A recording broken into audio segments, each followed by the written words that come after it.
Туғаным отбасылық өмірде алатын орны зор. Тек бала мен ата-ананың қарым-қатынасы ғана емес, сонымен қатар ересектердің өзі үнемі ұрыс, кері жанжал баланың жүйкесі бұзылуына ықпал етеді. Статистикаға сәйкес, нашар отбасыларда бала көбінесе психологиялық жарақат алады.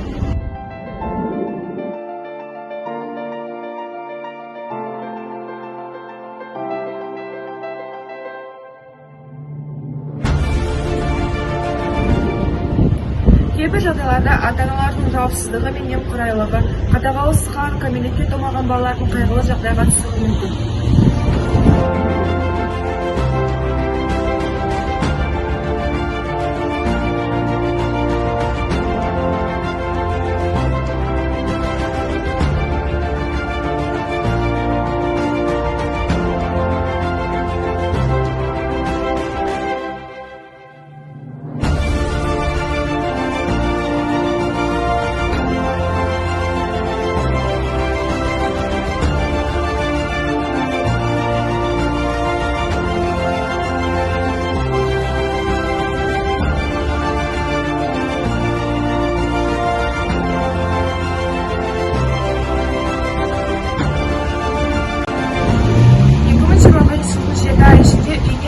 Бағытта кеткен кәмелетке толмағандардың заңды өкілдерінен Петропавл қаласының полиция басқармасына 56 арыз түскен. Әдетте кәмелетке толмағандардың айтуынша, үйден кетудің негізгі себептері ата-анасымен жанжал, олардың күнделікті өмірде алкогольдік ішімдіктерді ішу және жасөспірімдерге дұрыс көңіл аудармауынан болып саналады.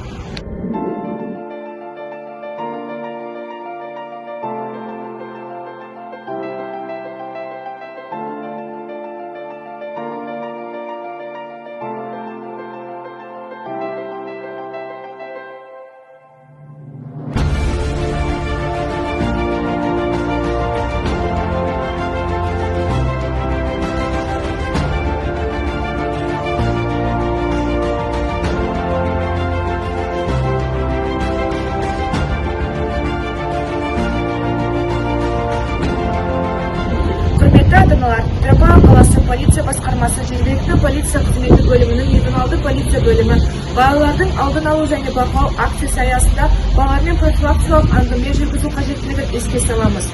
Кәмелетке толмағандар арасында құқық бұзушылықты болдырмау үшін, сондай-ақ кәмелетке толмағандар өздеріне деген көзқарасы